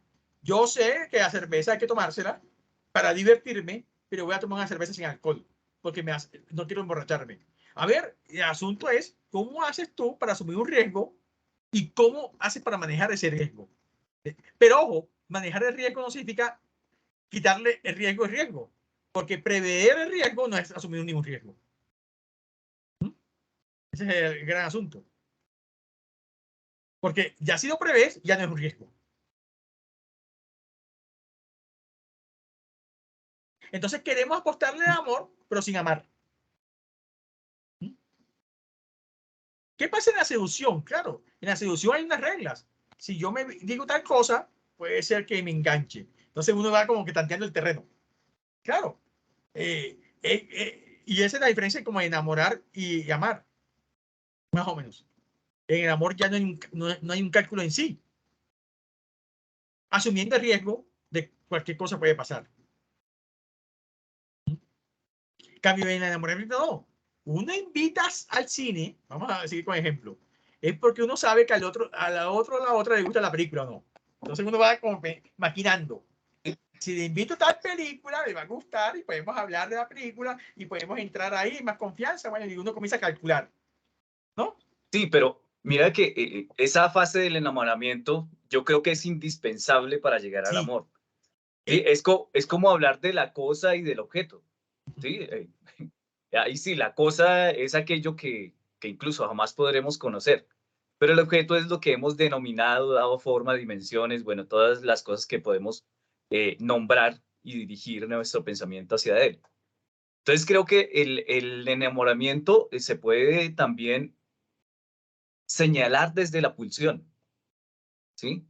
Y esa pulsión es un impulso básico para llegar al amor, a la construcción, a esa construcción fallida, que ya entiendo dónde está la falla, ¿sí? Porque el amor es una falla o un significante fallido, ¿sí? Que debe ser construida bajo el acontecimiento o bajo la falla misma. Ay, Diego, tengo una preocupación. Lo más seguro, bueno, si no pasa nada raro, ya sabes que en Colombia pueden pasar cosas raras. Lo más seguro es que Petro quede presidente. A mí eso ya no me preocupa tanto.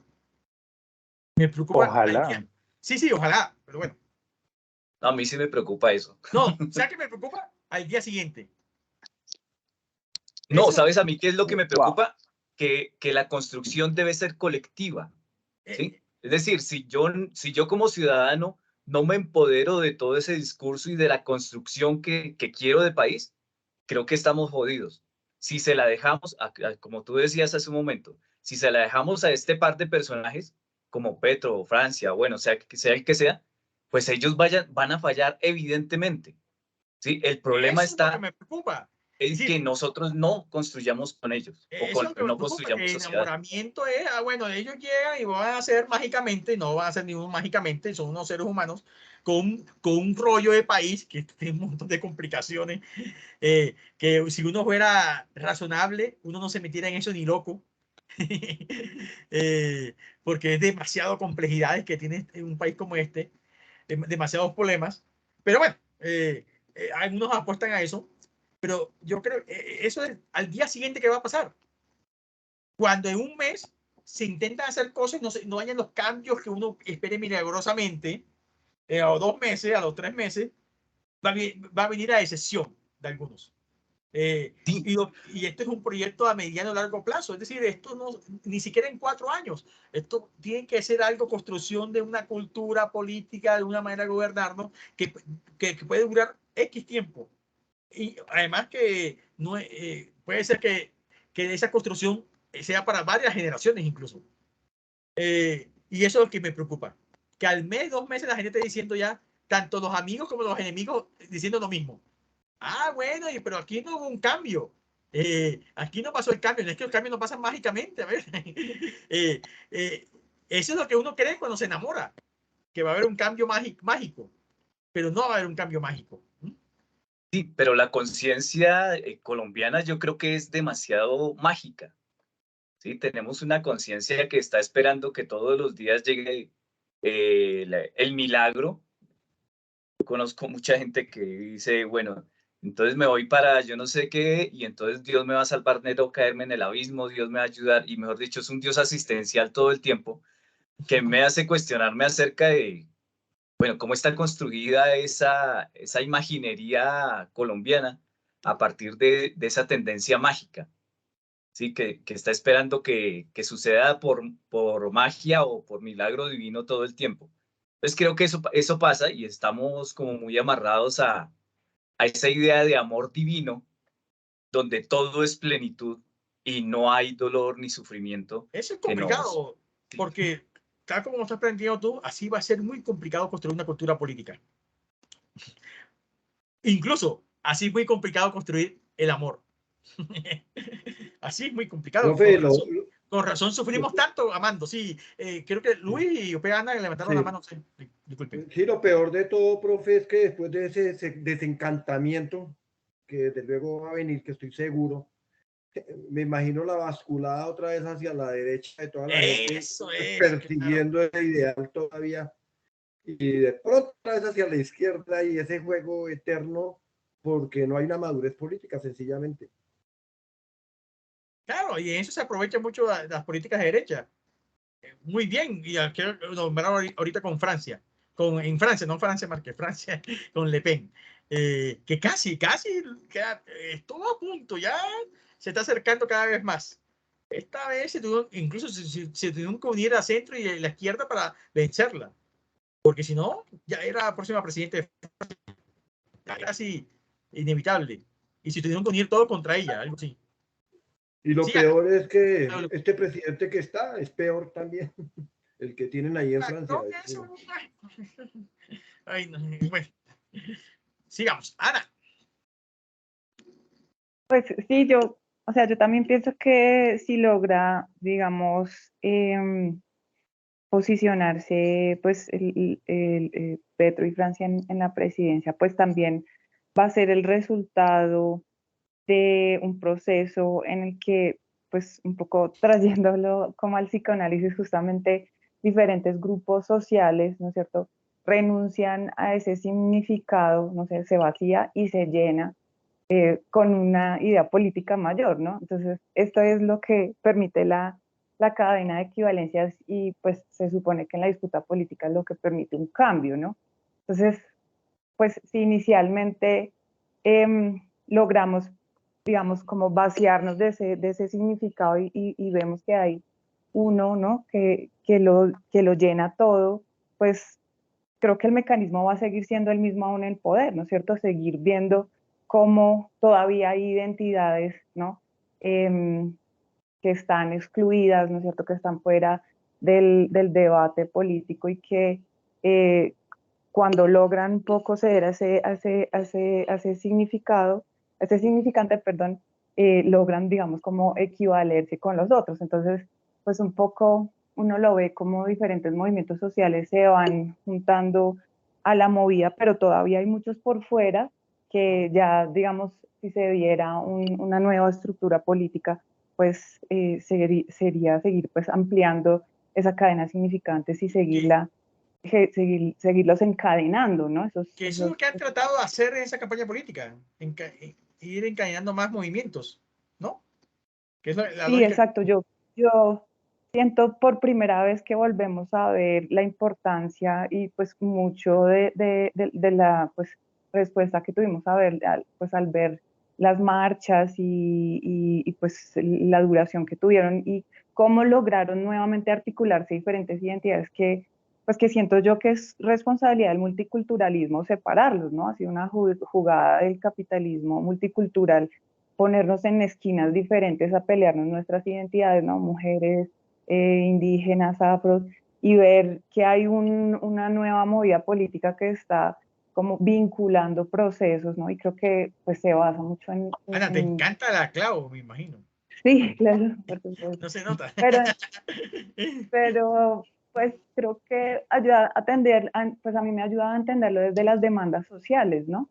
Como si yo sigo reclamando, no es que mi interés es este, y no puedo yo vaciarme un poco de esa identidad y verme más como un colectivo, pues igual no importa quién llegue o quién sea, pues nunca ver esa transformación, ¿no? Yo tengo Mira, que renunciar Ana, un me hiciste poco. pensar que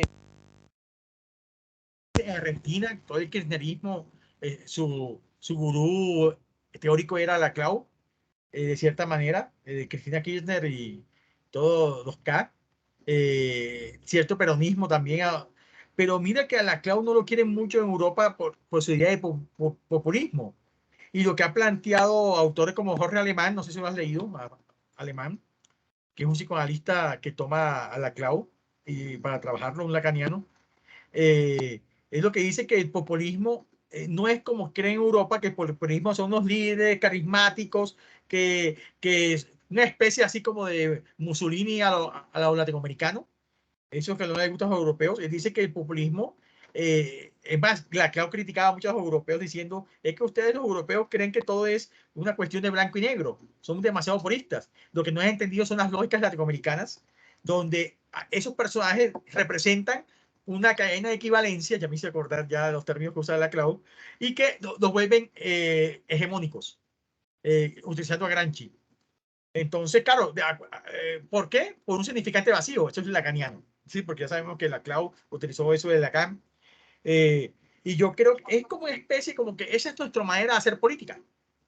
Y es la manera que puede hacer un contrapeso a esas políticas vaciadas de política del capitalismo neoliberal, que nos quieren imponer unos tecnoburócratas de gobernantes que solamente les interesan lo económico, lo económico como el capital financiero y esas cosas más, como nuestro presidente actual. Nuestro presidente actual, Exacto. pero el tipo cree que cualquier discusión es política y la política es mala. Él solamente es un técnico, un mal técnico, sí, ya sabemos que es un mal técnico, ni siquiera es un buen técnico, ojalá fuera hasta un buen técnico, pero ni siquiera eso es. Entonces, el tipo cree que todo es una cuestión de jugar con el mercado y por eso es que se atreve a decir que somos Silicon Valley latinoamericano y un montón de bobadas que se le ocurre todos los días. Pero bueno, es eso. Él Y o no, sea, sí. yo creo que el reto va a seguir eso, seguir sí, como equivaliendo, no sé, pues nuestros lugares, ¿no? O sea, si logra posicionarse en el poder es porque, pues siento yo, respondió a esta política, ¿no? Y muchos grupos, pues lograron encadenarse y lo que tendrá que hacer es seguirse disputando por la hegemonía, ¿no? No es que la logre solo llegando a la presidencia, Y la ¿no? pregunta es, ¿por qué estoy hablando de esto? Porque yo sí creo que la única manera de lograr todas esas equivalencias desde las diferencias, porque son muy diferentes movimientos, diferentes intereses, diferentes demandas, es que haya eso que la Claude mencionó como significante vacío y que yo lo quiero nombrar como un no todo, es decir, una política del amor. Hasta eso es lo que yo quería plantear hoy. La política de amor no es una cosa romántica, la política de amor no es una cuestión de amémonos todos, no. La política de amor es que haya posibilidad de un vacío no totalizado que permita que todo eso entre ahí y salga, porque no es un asunto que entre y no se queda ahí, no, entre y salga, que haya una especie, además de conflicto, porque va a haber conflicto. Una vez, es decir, va a haber conflicto con tantos movimientos, va a haber conflicto, va a haber peleas, discusiones. ¿Cómo somos capaces, como en cualquier relación amorosa, de reconocer el conflicto, no para resolverlo, es para convivir con ese conflicto? A ver, lo que hablamos la semana pasada, ¿por qué el amor puede perdurar a través del tiempo? Porque lo dijimos, porque puede reconocer las diferencias. ¿Mm? Y puede sostenerse no eliminando las diferencias, reconociéndolas. Eso es muy difícil, yo sé. Eso no es tan fácil de hacer. Pero si logra eso, se puede sostener en el tiempo. ¿Mm? Sí, Luis. Profe, con respecto a eso de reconocer las diferencias, me hace recordar de una ilustración que escuché una vez acerca de una persona animalista que se compró un acuario y tenía unos peces hermosos de todos los colores, pero en ese acuario, el que le vendió el acuario le dejó uno que otro depredador. Entonces él por su amor animalista, de ver que se comía uno que otro pescadito, un pececito, pues sacó el depredador. Y vaya sorpresa que después se encontró con que todos los peces se habían muerto. Resulta que el depredador, al seguir todos los peces, los forzaba a estar oxigenando el agua con el solo movimiento. Entonces, en el momento en que ya no estuvo el depredador, los peces se adormecieron y se quedaron quietos y se murieron. Entonces, no sé si encaje un poquito esa ilustración con lo que usted está esa comentando. metáfora, ese cuento está hasta bonito. Es trágico, pero bonito. Sí, claro. Yo creo que, claro, hay el viejo dicho, a mí siempre me gusta ese dicho popular, se lo escuchaba, no sé, hacia mi abuela era, mi bisabuela eran muchos dichos. Yo conocía a mi bisabuela y incluso mi mamá repite mucho esos dichos y decía, el camino al infierno está lleno de buenas intenciones. Más o menos algo así. La mala pedagogía está llena de buenas intenciones. Sí. Entonces, ojo con esas buenas. Por eso que Lacan en el seminario 7, la ética del psicoanálisis, se la pasa cuestionando la ética del bien.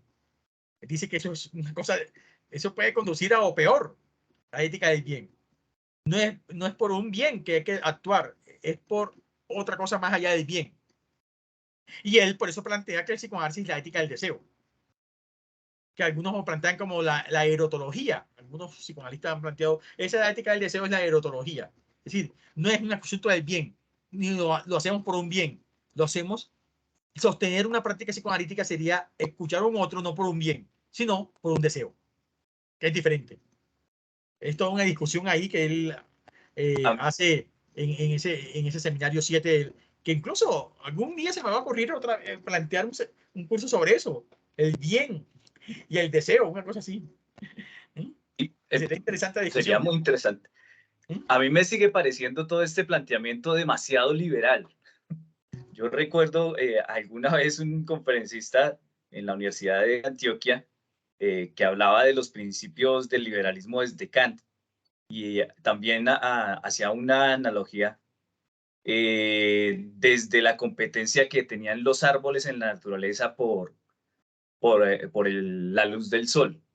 Y entonces, pues los que crecían más rápido eran los que obtenían la luz del sol. Igual estaba pensando en eso desde el comienzo con lo de la corrupción, pues lo que genera la corrupción es básicamente el sistema, ¿sí? Acuda a lo que sea para poder sobrevivir en el medio que está, ¿sí? Y eso lo genera la competencia. Creo que hay otros sistemas en los que esa competencia es menos agresiva que en el liberal, ¿sí? Y sí, yo creería que el amor tiene que ser una construcción constante, pero no una fatalidad constante. Y creo que allí se lee de diferente manera.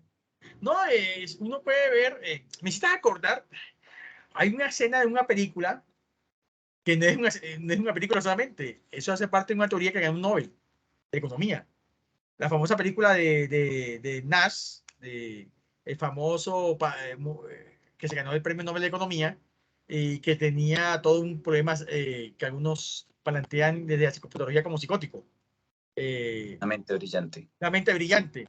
Pero hay una escena, a mí hasta eso no me importa, hay una escena que me llamó la atención, que eso me hizo buscar la teoría de Nash, de Sam Nash, que él en un bar le estaba explicando a alguien cómo era su teoría, que por eso se ganó el premio Nobel de Economía. Él hablaba de la competencia, pero una competencia colectiva, no individualista. Él decía que si todos se iban al mismo tiempo por una competencia individualmente, todos se destruían. Y lo explica matemáticamente incluso. Entonces decía, ojo, la competencia tiene que ser un asunto de colectividades. Es decir, no llevar eso a individualidad porque todos pierden. Si los colectivos pueden competir entre sí y pueden unir, pueden lograr ciertos objetivos sin destruirse, algo así. Lo explica matemáticamente, una cosa fascinante. Y yo creo que es por ahí la cosa. No sé, lo estoy pensando ahora, se me ocurrió ahora. No es el problema del neoliberalismo es que nos ha vendido la idea que es una competencia individual. Y no es individual. La única manera de enfrentarnos a la naturaleza es colectivamente. Sería eso. No sé, lo estoy pensando ahora. Y la única Claro, manera pero ya ¿sí? que se saldría de los términos liberales de la propiedad privada y el acaparamiento del capital, ¿sí? Ese es el asunto. Por eso es que para mí no es liberalismo solamente. Entendiendo, no sé, eso hay que replantearlo. Y lo segundo es que la única manera que hagamos colectivo es por un lazo más allá de enamoramiento. Es que, bueno, hay una teoría, no sé si conozcas a Kusikanski, y ella en algún momento... Sí, sí, la he leído, tengo varios libros de ella. Es más, uno de mis últimos libros que se llama Un psicoanálisis abigarrado, lo saqué de un término de Kusikanski que se lo toma de Bolívar Echeverría. Echevarría. Sí. Sí, hay una cosa, bueno, esos autores son fascinantes. Creo que dentro de los temas que propongo que tratemos más adelante, es eso, un amor decolonial, no sé.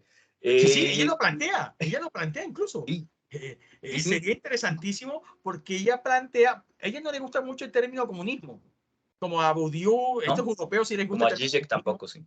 Ellos plantean comunismo, bueno, yo sé que es algo europeo. Comunismo acá trae sus problemas. Tenemos una historia muy complicada con el comunismo, pero y ella lo que plantea no es un comunismo, un comunarismo, creo que el término que usa. Comunitarismo, sí. Ah, sí, comunalismo. Comunarismo, ya me acordé el término que usa Kusikanski. Y yo creo que el comunarismo es una manera de hacer vínculos colectivos desde un amor, desde un amor. Sí, Desde otra, a lo que iba es que ella circunstancialmente plantea algo así como una masa epistémica, ¿sí? Hablando de esto que se viene estudiando ya desde hace tanto tiempo en psicología, que es bueno, la manipulación de las masas y todo el problema de la masa. Y ella propone eso, cómo convertir esa aglomeración, esa masa, en una masa inteligente, que de hecho ella dice que en ciertos rituales se logra, convertirla en algo epistémico. Y a mí me llama demasiado la atención esa propuesta. que es de cierta manera lo que plantea Francia Márquez también con Ubuntu. ¿Sí? Lo que pasa es que, bueno, aquí como banalizamos tanto, entonces creemos que esa cosa es una locura que se le ocurrió a Francia un día, y lo que hace Francia es tomar toda una política, una manera de gobernarnos diferente a la que nos han vendido, Y que no no es todo el fácil. pensamiento sur-sur. ¿Ah? Todo el pensamiento sur-sur es el que maneja Francia. Lo que pasa es que muchos desconocemos todavía todo lo que se ha generado alrededor del pensamiento sur-sur, que dentro del que está inscrito el pensamiento decolonial. Sí, sería interesante plantear eso, yo voy a pensar. Oye, hay tantos temas que uno, bueno, pero sí sería interesante plantear eso. Incluso un curso sobre psicoanálisis de colonialidad. Sería muy bacano. Que mi amigo, de cierta manera, en México, David Pavón, lo ha planteado. En Brasil lo han planteado ya un par de personas también. No es un invento mío. Es algo que hay gente que lo ha pensado. Lo que pasa es que es muy complicado todavía. Todavía estamos con apenas intentándolo hacer. Y yo creo que hay un tránsito ahí muy largo por hacer. Y hablando de eso, ya para yo creo que la apuesta no es que ganemos las elecciones con un político de pronto un poco diferente. La apuesta es cómo sostener eso a mediano y largo plazo. Esa es la apuesta, como el amor. No es enamorarnos, esa no es la apuesta. La apuesta es cómo sostenemos una política de amor después. Ahí está la complicación. Esa es la gran complicación que viene, o que podría venir, algo así. Bueno, dos cosas. La primera, bueno, ya nos faltan unos minutos, unos 12, 13 minutos para hacer las 6. No sé, ¿qué piensen? Comentarios ya del todo el curso. Yo les coloqué en el chat, disculpen, que vuelva a colocarlo. Bueno, que ha entrado después. Hay un formato que la universidad quiere que dirigencien para saber cómo les pareció el curso, pero bueno, más allá de ese formato, que eso se lo dejo allá a las autoridades institucionales, a mí lo que me interesa es escucharlos a ustedes. A ver, comentarios de esto, no sé qué piensen, ya hoy estamos cerrando. El otro semestre, lo más seguro que haré otro, no sé, voy a pensar en este intersemestral, que aquí hay una sugerencia de Cristian que me parece interesante pensarlas también, no lo había pensado hasta ahora. Bueno, no sé qué quieran decir o comentar. Las escucho a todos y a todas. Silvana, Kevin, que está entrando, Lina, los que no han hablado, o Jennifer, incluso, no sé si puede hablar. A ver.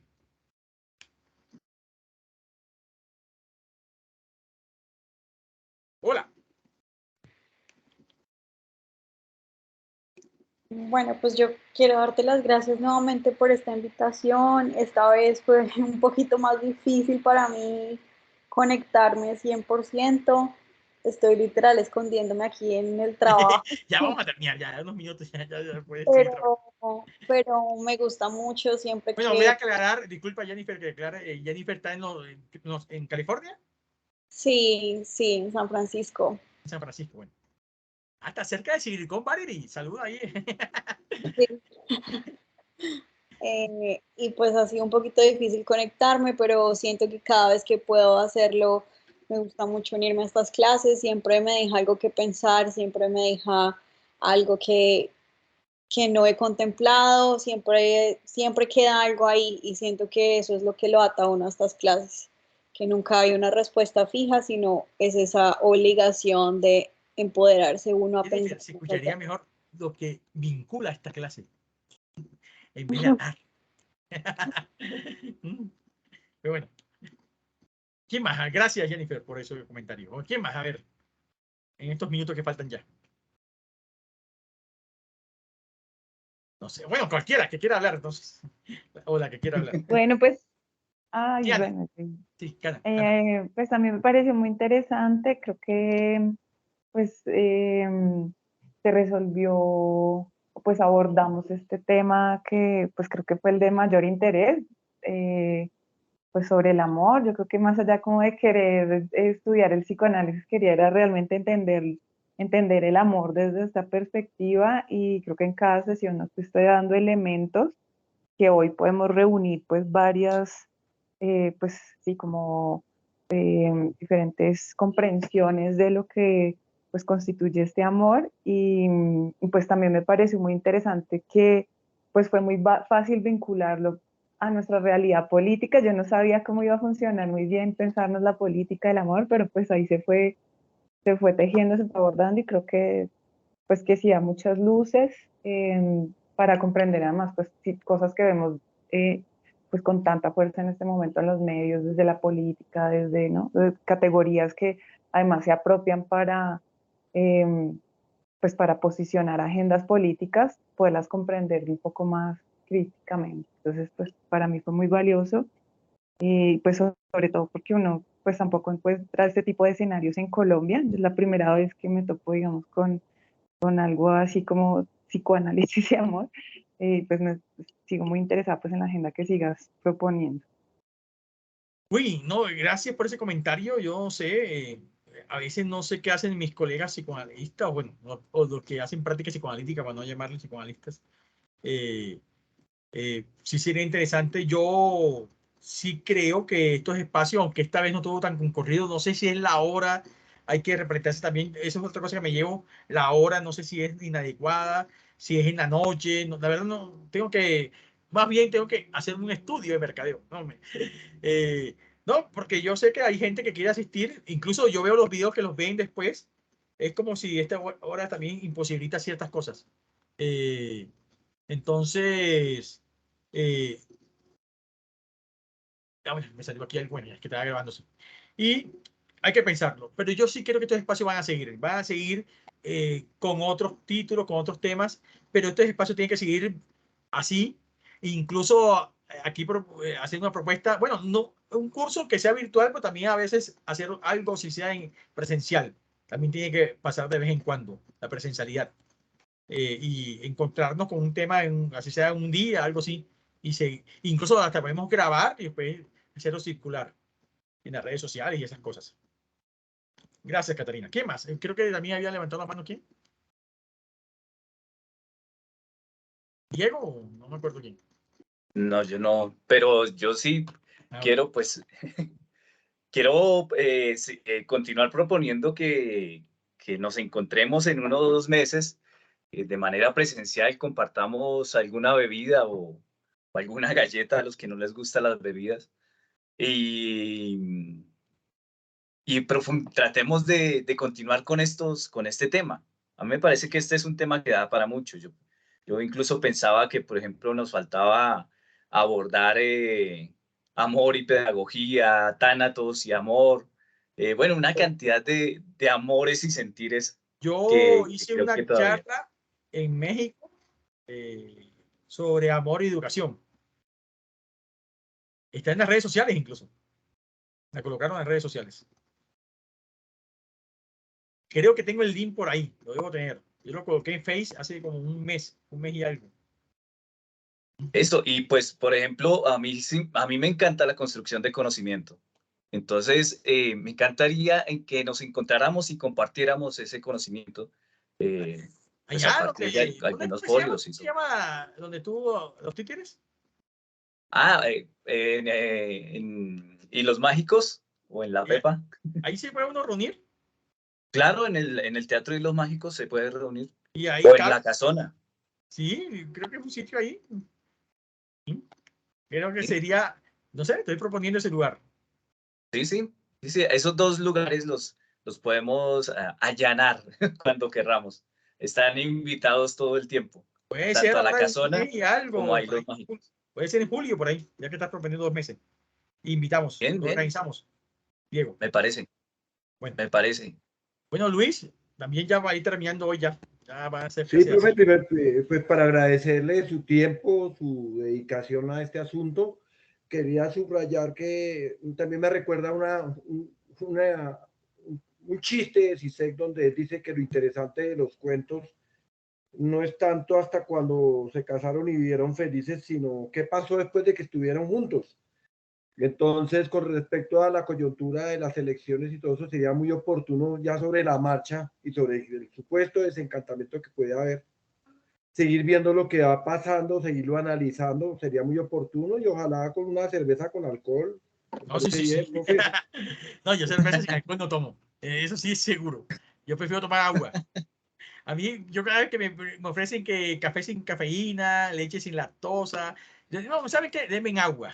Es mejor, incluso, más saludable que esa cosa, que no sé ni qué tiene. Ya comienzo a sospechar de esas bebidas raras. Pero bueno, no sé, no. Si lo chévere es la cerveza que tenga alcohol, si no, ¿para qué? Mejor agua, es mejor. Pero es un engaño ahí porque al final sabe a cerveza, pero no cerveza, más o menos algo así. O sabe a leche, pero no es leche. Entonces, no tomes nada, más o menos. Pero eso es como engañarse. Voy a hacer que tomo, pero no tomo, algo así. No, no sé qué más. Bueno, sí, claro, la idea, ahora bueno, tenemos pendiente ahí. Estas semanas, yo ya en 2 semanas termino ya mis actividades de clases, así que estoy un poco más, con más tiempo. Estas 2 semanas son complicadas porque ya estamos finalizando semestre, entonces ya nos están pidiendo de todo, y notas, informes y todas esas cosas. Bueno, ¿alguien más quiere? Ahí terminamos ya, no sé, ¿quién? Lina, hola Kevin, Jennifer, ¿m? Silvana, no sé si está por ahí. Hola, profe. Hola Kevin, ¿Cómo va todo? bien, bien. No sé si me escucha, tengo el internet Sí, un sí, sí, te poquito escuchamos. mal Kevin. y pues entré tarde, no alcancé realmente a entrar como muy temprano. No, yo sé Clase, que estás trabajando, yo sé que por digamos que eso escuché estaba los pensando la temas. hora también. Yo creo que la hora es muy complicada. Entonces la gente sale a las 5 y algo Sí, yo apenas. creo que de hecho a varios se les complica Sí, por esa razón. voy a replantear eso también. Pero Vamos a no, ver como qué hora encontramos siempre, mejor. cada Tiene que ser curso, una hora como tipo 8 de la noche, creo yo, 7, algo así. Para que funcione mejor, creo. De pronto en el formulario de inscripción dejar un rótulo donde se consulte a la hora, profe, ¿le parecería? Sí, sí, más bien. Sí, vamos a pensarlo, porque ya vi que estas horas son complicadas. Pero bueno, vaya, esto vamos aprendiendo también con el camino. Bueno, ¿algo más? ¿Algo más? Ya terminamos. No sé, ¿quién más quiere comentar algo? Y nos despedimos ya. Ahora sí.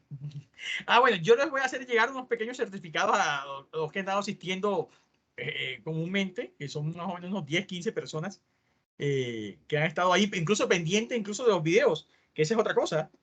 Sí tengo varias personas que ven los videos, me dicen, ya lo vi, no pude estar, pero vi video, entonces también creo que se merecen cierta participación en esto. Por ahí recibo varios mensajes, ya vi los videos, están viendo los videos alternativamente de las grabaciones de las clases. Entonces están todas las clases en YouTube, en el canal de YouTube están todas las clases. Yo igual estoy en las redes sociales, creo que la vez pasada se me olvidó, yo pensé que lo había puesto. En la clase 3 no la hice circular, solamente la subí a YouTube. Y de esas cosas que se me pasaron, y como que no la hice circular mucho. Pero bueno, yo voy a, apenas termine acá, voy a hacerlo circular de una vez. Bueno, ¿algo más? Bueno, si no es más, creo que nos despedimos. Nos vemos en otro curso. Muchas gracias por estar acá. Sin ustedes también esto será, ahora sí, sin ustedes, sin nosotros, esto sería imposible. Como en el amor, se necesita del otro siempre. ¿Mm? Así que chao. Chao. Bueno, nos vemos. Bueno, Muchas gracias. recuerda que el amor se construye con el tacto y el afecto también, ¿no? Según los empiristas. Chao. Adiós. Chao.